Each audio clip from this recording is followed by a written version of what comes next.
In today's lesson, you will learn how to network like a boss.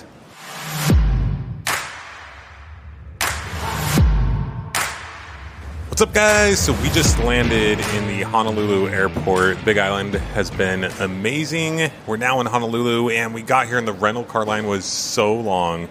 So I told Tara, I said, hey, we've got a podcast coming out tomorrow. I've got to finish the intro and outro, do some minor edits. So if you don't mind, I'm going to go find somewhere, get that knocked out while you wait in line. So that's what's going down. So yeah, you're absolutely hearing some background noise. But hey, as business owners, content creators, we do what we got to do, right? And remember, just like we talked about in the last episode, it's your game to play. You make the rules, so play it the way you want. So you may have heard the common sayings, your network is your net worth. Or it's not what you know, but who you know.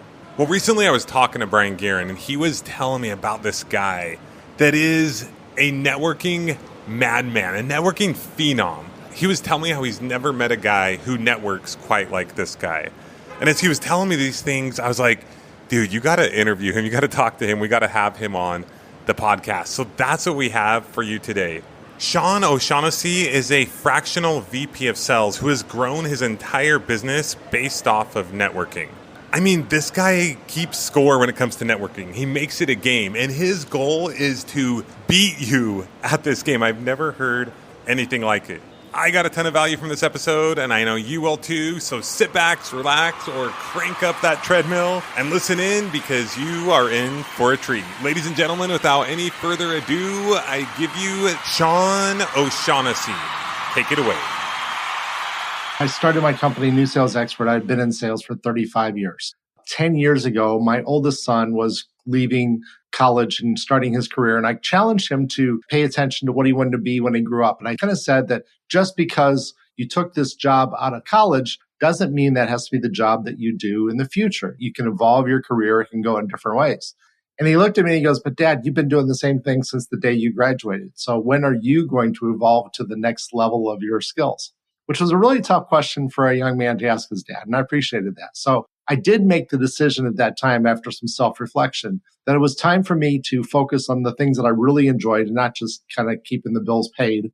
And so I focused my career on companies that were bringing new products out to market because I really enjoyed selling things that were hard to sell, selling things that had never been sold before. So after 10 years or so, though, I was the chief revenue officer for a startup company based in California. We were doing fairly well, but COVID did a number on us. We had a very long sales cycle. We had a very complicated product. We just ran out of money, and the investors didn't want to put more money in. So I was trying to figure out what I was going to do as I was leaving the company, and I was talking to the chairman of the board who brought me in, and he challenged me to be a fractional VP of sales. My first response to him after he said that was, what is that? Because I didn't know. I had never heard of that thing before. And he said, look, Sean, you're really smart. Go figure it out. So typical chairman of the board, you're not going to tell you what to do. They're just going to tell you to do better. So he did challenge me. After about a month, I decided this was going to do. I aligned myself with Sales Acceleration, which is a group of fractional VPs of sales. So now I have 170 friends that I can go to with questions, and they help me get my legs under me, get started, help me work hard, help me focus my company on the right things. And so I've been doing that for the last 3 years. So that's kind of my journey to today. And my clients have been everywhere from all over the US, Turkey. I've had a customer based in Italy. I've had a customer based in Poland. So I can do my job just about anywhere in the world and help people throughout the world grow their sales and grow their revenue, increase profitability. I'd love to have you on at some point to talk more about sales, but today we really want to hone in on networking because networking is such a huge part of starting and growing your business.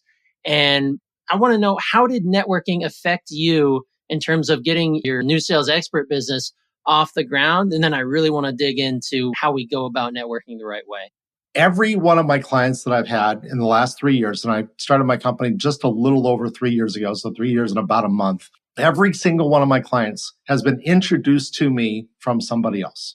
With the exception of that very first client who I knew that chairman of the board, I knew that person, he knew me. And so we'd worked together before in the past. But every other one of them was introduced to me because of networking, because somebody said, Sean, you should help Joe, Steve, Harry, Larry, Sally, because they need help. then they make that introduction to me. So networking and sales actually are one and the same because it's all about networking. It is all about getting to know people and be introduced to the right people. And the best customers are always the second person that you met. So you need to always be thinking about networking and sales. But networking is incredibly important. It is the number one thing. And you know what? The reality is networking is how I met Brien. So I wouldn't be sitting here right now talking to you if I hadn't been doing networking and you hadn't accepted my invitation. Absolutely. And just to give you listeners a little bit of context, so I met Sean about 3.5 years ago. And this was when I was about 2.5 years into my agency business. And so I was still very young, very new, had only a small handful of clients at the time. And Sean reached out to me with a LinkedIn message. And he had a great introduction and said, "Hey, you look like someone I'd like to know. Can I buy you coffee?"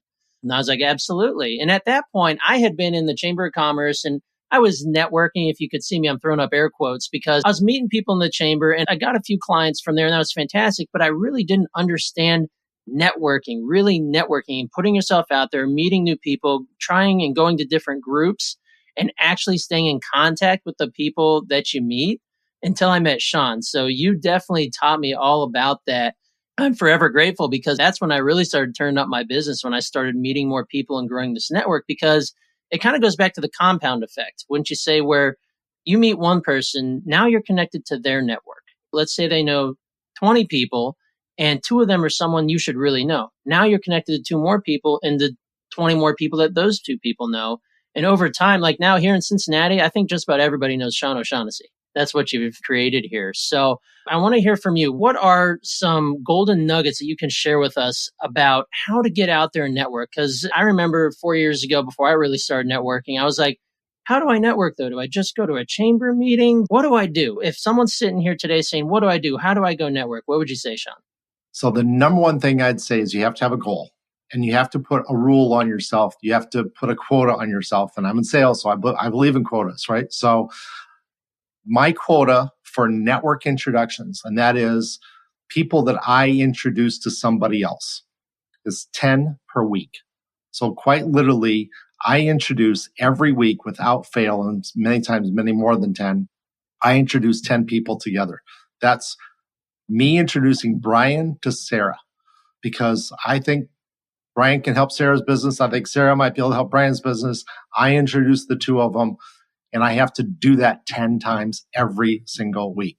Now, I have some processes that usually work pretty well to make that easier for me to pull all that work off. But that's my number one thing, is to have a goal and then increase that goal all the time. So I didn't start out with 10. I started out with 5. And then I made it 6. 10 feels really good. I work really hard to do 10, and 10's a lot. So I don't know that I'll ever make it 12 or 15 or anything higher than that, but 10's a lot. So that's the first thing I tell you, is have a goal, give yourself a quota, and give yourself a grade. Did you get your 10? Did you get your 5? Did you get your 3 every single week? Because you have to be diligent and constant at doing this. The other thing to do is to understand that networking is about who can I introduce you to. It's not about who can you introduce me to. I want to talk to the CEO of a company. Well, the first time that I meet somebody, they're probably not going to do that. They're probably not going to introduce the CEO of their best customer to me, because in sales, as in networking, it's all about transferring of trust. So if it's the first time I've met you, you may not trust me enough to introduce me to your best customer. And that's perfectly fine. You need to accept that as a networker, that the first time you meet somebody, you're not going to get introduced to their best customer. But you might be able to get introduced to one of their favorite network partners. So you need to also have that in your list of people that you can do. Everybody you meet, you want to introduce to somebody else. You want to be the first one doing that introductions. Eventually, that person will introduce you to somebody else. But you need to actually keep score. And I do keep score. Wouldn't surprise you at all, Brien, to know that I keep score. In my CRM, I have literally listed every single person that I've networked anybody to. And I can tell how many people they've networked me to, how many people I've been introduced to. So constantly, I have to be number one. I have to be higher than the other person. There was a person a couple of weeks ago, maybe it was 6 weeks ago now. He introduced me to 14 people after the first meeting we had. You know how hard that was? Because I have to do 15 like really, really fast. And so I was struggling to do it. I still haven't caught it because he's done more people since then. So I still have not caught up. And that's just not good for me from a philosophical standpoint. Part of my brand is I'm going to introduce you to more people than you're going to ever introduce me to. So that's the second thing. Always remember to give more than you get. Now, I happen to be a Christian. There's a lot of good Christian things about saying that, but you don't have to be a Christian to have that philosophy. You just have to be a good person. Right. And that is give more than you get. So that's the second thing. Put a quote on yourself and then give more than you get. So if you get a lot, then you have to give a lot. The third thing I tell everybody to do for networking is everybody is a good person for you to know. I met a person locally here in Cincinnati.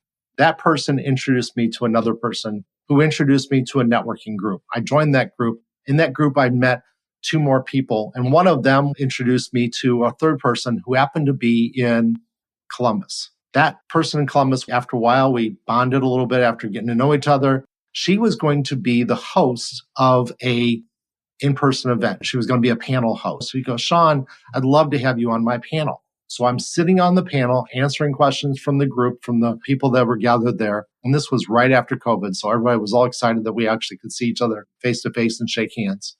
And somebody asked a question and I answered the question.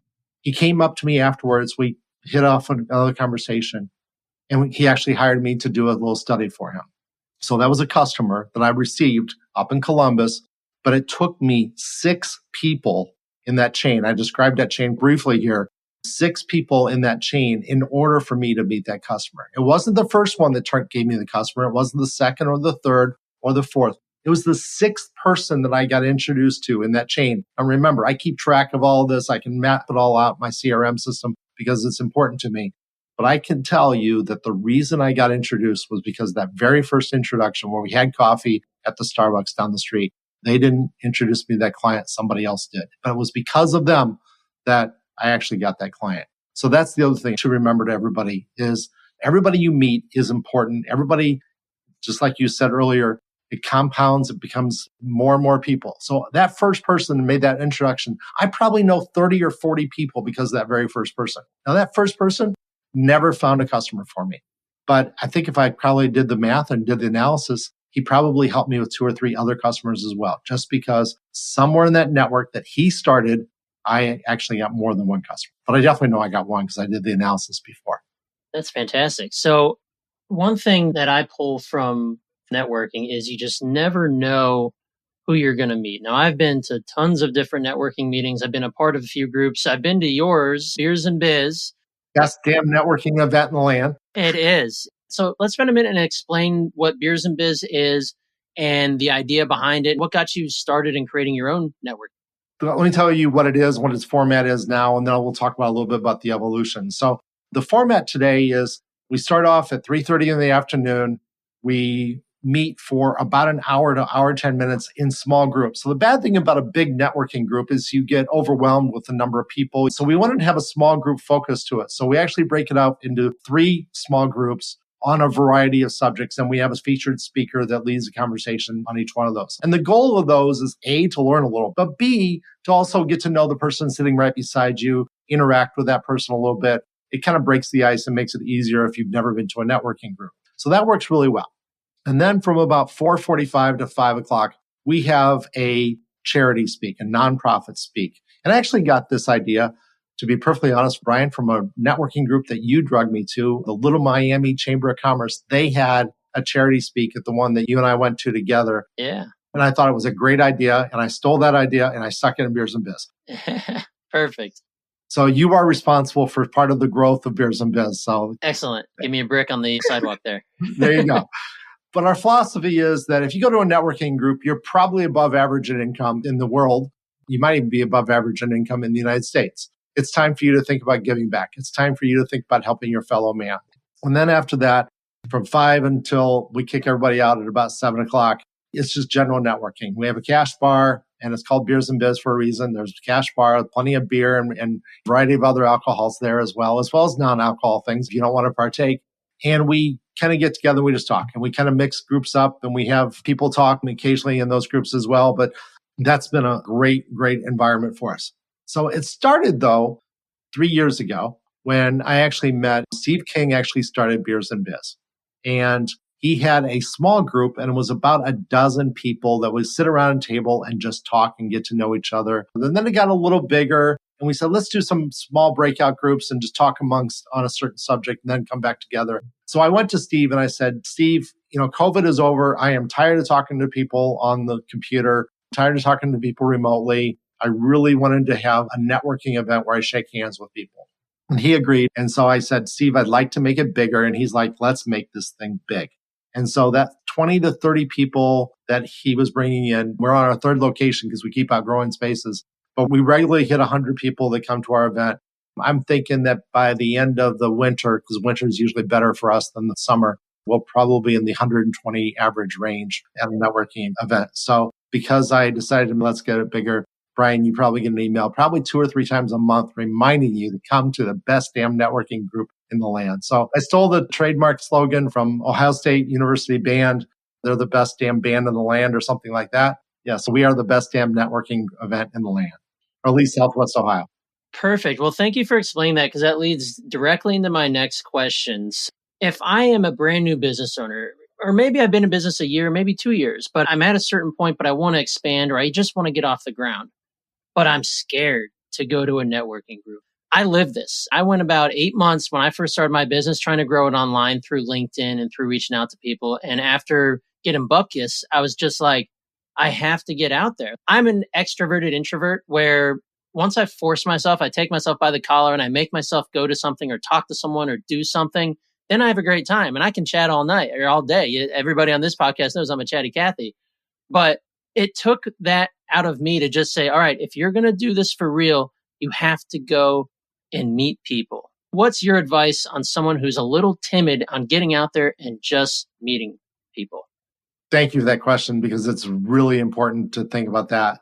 That's part of the reason why we do the small group thing up front, because most people are okay meeting in a group of 10 to 15 people, especially if it's classroom format, which is kind of what our breakout sessions are, where we actually are going to explain a subject, talk about something. Now, we want to be interactive, just like any good teacher wants to be interactive. So all of our business leaders that lead those sessions try to make the sessions interactive, but we don't force anybody to talk. But it allows everybody to kind of get comfortable with a couple people. So if you're brand new, you want to think of a group where there's going to be a presenter and you can meet the person sitting beside you. So that's my first recommendation is don't go to just a wide open, have to walk up to anybody like a cocktail party and introduce yourself. That's tough to do. And there's a lot of people, even if they're extroverted, they're not that extroverted.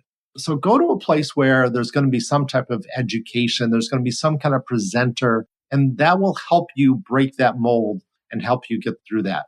Hopefully you'll meet somebody that's friendly and you can say, gee, can you and I go to the other event, more of the cocktail reception kind of event?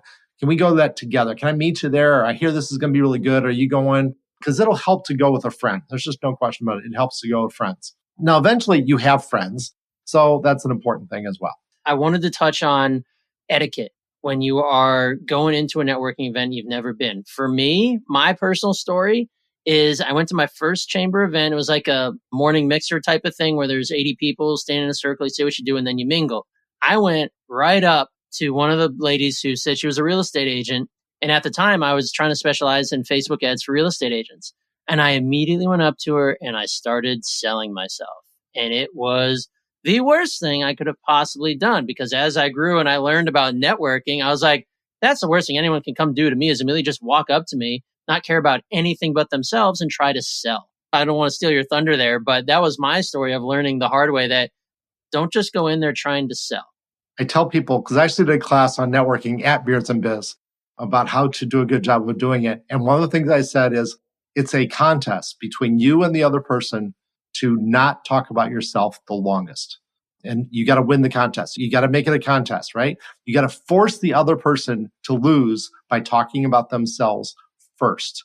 So at first you can talk about the speaker that was earlier in the session or whatever, but eventually you need to say, well, tell me what you do or tell me what XYZ company does, because maybe you have a name badge. That always helps.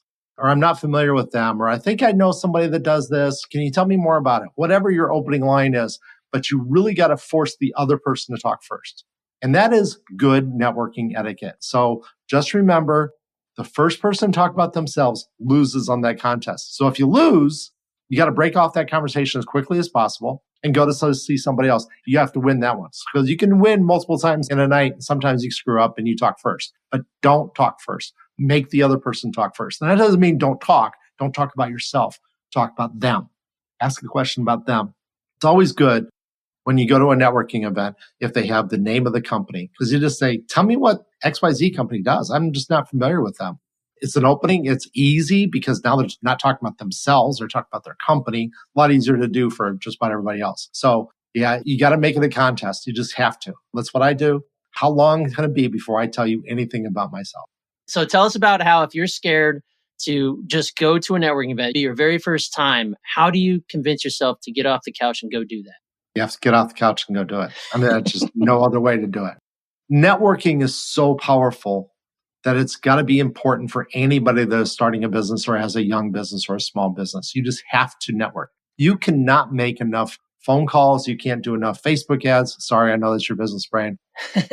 You can't do enough of anything else to grow your business as well as getting introduced to somebody else that will buy your product. It's just the fastest way to do it. And you and I have talked about even Facebook ads. They're great. They're efficient. They're a great way to get revenue. However, if you can get revenue other ways that are faster and cheaper, then you should do that as well. So one of the easiest ways to sell is to be introduced to somebody. Not that the person that you met is going to be your customer, but remember that person is going to introduce you to your customer. You need to gain their trust, gain their respect before they're going to introduce you to that customer. So the best way to do it is just do it. You cannot allow yourself to be such a wallflower that you cannot do it. And at Beers and Biz, I catch those people all the time. I can tell who they are. They'll be standing off to the side. They won't be interacting. They'll be watching the crowd, trying to find a way to break into a conversation. If I see you at Beers and Biz and that's the way you're acting, if you're all by yourself, you're not looking at your email, because everybody's going to check their email during the day or whatever. But if I think that you're being a wallflower, I will break you of that habit really fast. I'm going to walk up to you, introduce myself, and then drag you into another group and introduce you. And you will be my pet project for the entire evening because I will introduce you as many people as I possibly can, as fast as I possibly can, so that everybody in that organization knows that they need to meet you. So hopefully, for anybody listening, they meet somebody like me that just says, I am going to break you of this habit. You are going to meet people. You are going to grow your business. So hopefully that happens. I think that's such a cool trait for you to emblazon upon people, because you can't just go to it's one step. Like success, letter A is getting there. You got to the event, brand new, just started your business. You're super nervous. Okay. Step B, go talk to people. And it's very easy when you see groups of people, and humans are cliquey, right? There's going to be 2 or 4 people talking in little groups here and there, here and there. My big thing was, if I didn't have someone like Sean to come grab me by the ear and introduce me to a million people, you have to be able to just go find the other person who's along the periphery and go talk to them. Because you know what you have in common? You're both probably introverted and you're both probably a little bit nervous to be there and not talking to anyone at the moment. So anytime I found myself at a networking event of any kind, if I end up being the one along the periphery, which these days is not very common, but if it is, just go find the other guy or the other gal who's not talking to anyone and go talk to them. I agree. At the crux of starting your business, you just got to do it. It's about making yourself uncomfortable, or making being uncomfortable become comfortable, because there's going to be no growth until you press through your uncomfortableness. Right. The other thing is to try to watch the flow of the room. How do people move throughout the room? And then position yourself to be right in the middle of that flow. So that way you don't have to walk up to introduce yourself to somebody else, but instead, everybody's going to bump into you on the way to the restroom, on the way to the bar. Just be where people are going to walk by you, and you'll meet people that way as well. Now, a little hint for people that are good at networking, because there's going to be some of those listening to your podcast that are good at networking. Never be in an even number group. And if you are, leave an opening in the group. And it's going to be hard for me to do this on audio instead of as a visual. But if you are talking one-on-one to a person, don't be face-to-face with them. Don't be nose-to-nose with them. Instead, turn your shoulder, turn your body so that you are actually at a 45 degree to them. Now, what that does is it leaves an opening for somebody else to walk up. So it makes your group of 2 more open for a group of 3. Once you're at 3, you also have to do the same thing. Make sure you want to actually form it into a U shape or a horseshoe shape. You want to leave an opening, and you, as the most gregarious person in that group, that small group talking, it's up to you to do that. You open yourself up so that somebody else can walk up. Then the rule of thumb is if there's a group of more than 5, don't try to get in because they are having a conversation that's very unique to that group of 5. Maybe they're former coworkers, they're old friends, whatever. Don't try to butt your way into a group of 5. It's just not going to work. Find that group of 2 that has opened their group up to leave a spot, that group of 3. Don't go to the group of 4 unless there's a really big opening. One of them's left a big opening for somebody else to walk up. Because once you get to 5, it becomes very, very unstable. It's hard to break in. The other thing is, if you're sitting there and you see somebody that's just outside your group, they look like they want to join your group, but you're busy in a conversation. It's your job as just a good human being to say, can you join us? Because I'd really like to have your opinion on this, or I'd really like to meet you as well. So invite those people in. If you are in a group already, but you see somebody sitting out on the side, just call them out. Just say, hey, why don't you come over here, Brien? Come on in. Would love to meet you. I'd love to introduce you to Sally. It's just the right thing to do. Understanding that other people need help is just important. I know one of the big things that when I first started networking, it still comes into play today when I network, is I call it the linger, because there might be somebody there who I really want to talk to, or maybe I've known them or I've met them a while back and I want to talk to them again. There might be some sort of opportunity for us, or they introduce themselves at the beginning. I'm like, that's the type of person I want to talk to.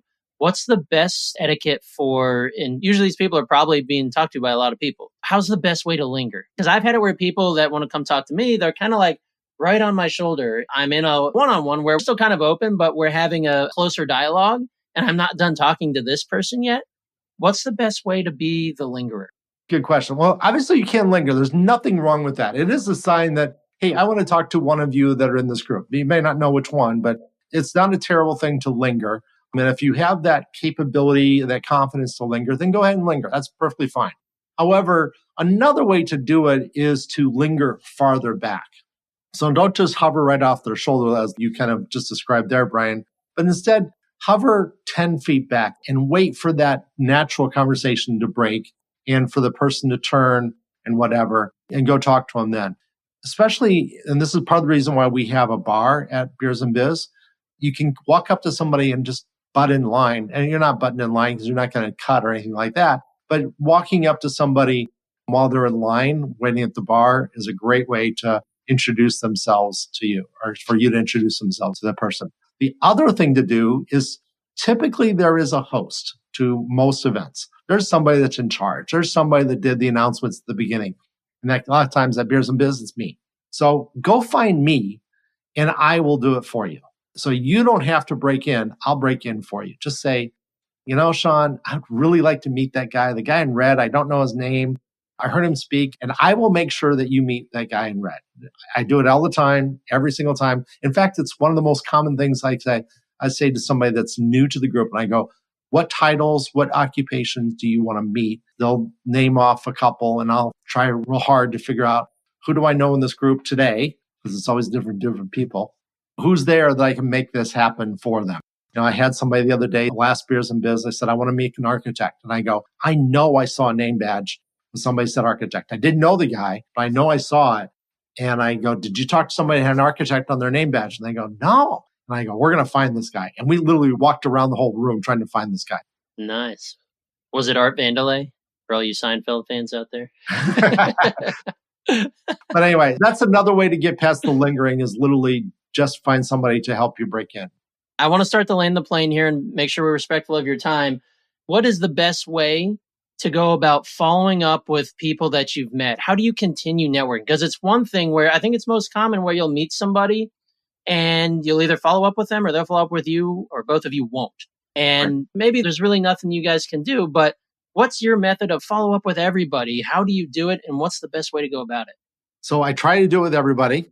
So I have a virtual admin that does work for me, and you're not going to be able to see this because this is audio, but I get business cards from people. There's ways to capture their email address. Maybe you have it on your phone, whatever. So I send thank you notes to almost everybody. And I put them in my CRM. My CRM system, and it's my personal CRM. I'm CEO of the company, so I can have my CRM do anything I want it to do. There are people that are networking partners that I've met, and they're in my CRM. Everybody's in my CRM. If they're not there, then they don't exist. My standard note to them is, it was great to meet you, blah, blah, at so and such event. It was good to talk about whatever.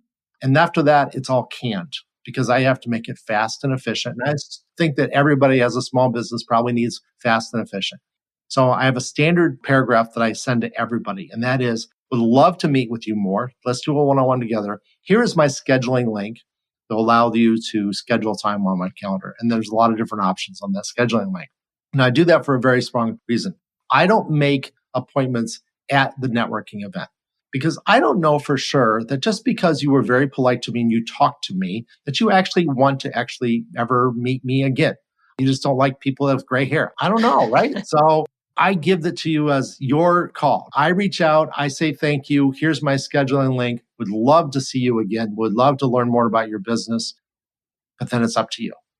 And if you don't want to respond, then don't respond. And that's perfectly fine. I may put you on my newsletter list or whatever, but I think it's important that we allow the other person to acknowledge without the threat, without the pressure of being face to face, like, yes, let's put it on the calendars right now. Now, if the other person reaches out to me and we're in a meeting, we're having a great conversation, they go, we should get coffee sometime. And he pulls out his phone and says, I'm open next Thursday. Then I'm going to pull out my phone and I'm going to do the same thing. So that's fine. I have no problem with somebody else doing it. I just give people the out of, you may not want to have that commitment. And it's not necessarily that you have to have a follow-up meeting with the person. It could very well be, it was great to meet you, would love to stay in contact, or hope to see you down the road at the next Beers and Biz or other networking event, exactly. Right? Because there may be people that are more, if you see them as a possible client, probably someone you want to go connect with. Or if you see them as maybe they're highly connected, I definitely want to go meet with you one-on-one because I want to be your friend. I want to help you. And then I know that you have a network that could possibly help me. So let's start talking about trading our networks. Exactly right. And that's really important. So you don't have to be forward. You don't have to be pushy, but there's nothing wrong with a thank you note. I have a good friend, and Brien, I think you know him as well. He does handwritten thank you notes, and he has the best handwriting in the world. And every time I get a handwritten note from him, I'm like, how in the world did a man that's 58 years old have such good handwriting? All of my notes, just so you know, are going to be typed. Yeah, that's fair. My mother instilled into me early, the big proponent of thank you notes and handwritten notes. Unfortunately, I have terrible chicken scratch, so I still do them. But recently I was referred to a company called handwrite.io that does automated pen written notes on behalf of business owners or people who need to write massive or even smaller amounts of personal notes. So a little tidbit there. There are several of those. Some of them will take your handwriting, turn it into a font. And you can do it yourself, or they'll save your font so you can do that, have that robot writing. Great use of artificial intelligence technology, so you can say you're really up on it. Yep. And it does it quicker. It's still personal, but if you have to do a lot of them, if you become a master networker or even in your business, I send thank you notes to my clients at least 3 times a year. I don't have a massive client base, so I can still manage to do those on my own. I'm able to do that, but say you have 100 clients and you want to send 2 or 3 thank you notes a year, great opportunity to use the new AI to help you write your notes. There you go. Awesome. Well, Sean, thank you so much. At the beginning, I was looking for golden nuggets, and I think we got a ton of those today, all based around networking and getting yourself out there, growing your personal network, and seeing how you can help others and possibly they can give in return. Thanks again for coming, Sean. Really appreciate it. Brien, this has been fantastic. I need to have you on my podcast, Two Tall Guys Talking Sales. So I'll return the favor. But mine's only 15 minutes, so we have to be very efficient about it. Oh, I might be too long-winded for that. I'd love to be on. I appreciate the invite. Thanks again, Sean. Thank you very much. Let's give it up for Sean O'Shaughnessey of New Sales Expert. Listening to this lesson got me thinking about the early days and when I first started networking and going to networking meetings and showing up and not knowing anyone and it being really awkward. But then over time just kept going and then started to get to know some people and got to know more people and then eventually was speaking at meetings and then speaking at events and on podcasts and having my own podcast and then thinking about where we are today. And it's all because of people. And it got me thinking how nothing in your business or life, nothing good is going to happen without other people. And I got thinking about all the people in my life that are directly responsible for where I am today. So many people just ran through my mind. And thinking about how I met them and how it was all from another person and from essentially networking. And then I got thinking about, what does your network need to look like to make $1 million? And then 10 million. And then our goal, which is to grow $1 billion business. Like, what is our network at now? And what is it going to need to be to get to where we want to go? You know, Tara and I were talking as we landed and got off the plane just now and reflecting on it was 17 and a half years ago when Brogan was 6 months old. And that was the first time that we had ever been to Hawaii. And we came to Oahu for Tara's brother Tyson's wedding. And we just both got kind of emotional thinking about where we were back then. I remember telling Tara, like, we can't stay in a hotel. Like, we need to find a place to camp. Like, we can't afford to go to Hawaii. Like, we weren't even going to go. We were stressed out about it.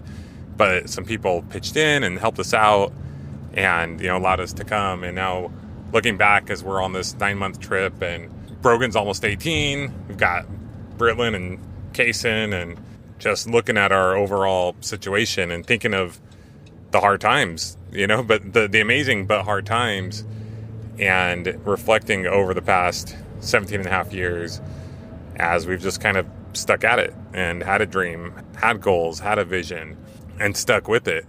I'm actually back in the car with Tara, and she was reminding me of when we wanted to go to the Polynesian Cultural Center, but it was $75 per person. And what were you saying? We were just like shocked. Like, there's no way we would ever pay anything like that ever in our whole lives. And are we going this time, baby? You know it. You know it, guys, right? Yeah. Spoiled kids. I'm just kidding. I'm totally kidding. Hey, you spoiled us. You don't have to go there. Yeah. That's right. They have to pay for their own activities. But anyway, it's just wild being here and just reflecting on that. And it comes down to a lot of things, but one of the big things we talked about today is your network, creating your network, other people. So once again, want to thank Sean. Want to thank Brien for interviewing Sean. Want to thank Sean for coming on. If you want to learn more about Sean or reach out to Sean, you can reach out to him at newsales.expert, or you can find him on LinkedIn. He's on LinkedIn all the time. But I'm looking forward to getting to know him better and adding him to my network and having him introduce me to a bunch of people. I mean, me introduce him to a bunch of people. My goal is to beat him. I love that. I haven't talked to Sean personally, but I could tell he's an amazing guy. Just a very giving human being and doing things for all the right reasons. And I love that about him. And that's the kind of people, that's the kind of network we're trying to surround ourselves with here at Millionaire University. So anyway, we're on our way. We're heading to North Shore. We'll be there for 5 days, and then we'll go back to Waikiki area and be there for like 5 days. And we're looking forward to our time here before we head to Bali. But yeah, just keep taking action. Where do you want to go? Start doing it. Do you need to build your network? Build your network. What's the next step you need to take in your business? And take that step one day at a time. Just keep marching forward. Tara, do you have any parting words of advice? I know you're trying to figure out where to go. I'm driving through Honolulu traffic, so I'm good. Trying to find Walmart. She was filming the inspiration when we got out of the plane, but now she's focused on I spent 2 hours in a us not dying. She spent 2 hours in the which was great. in the car rental lane, which was awesome, right? Why was it awesome? Because I listened to an awesome book while I stood in line.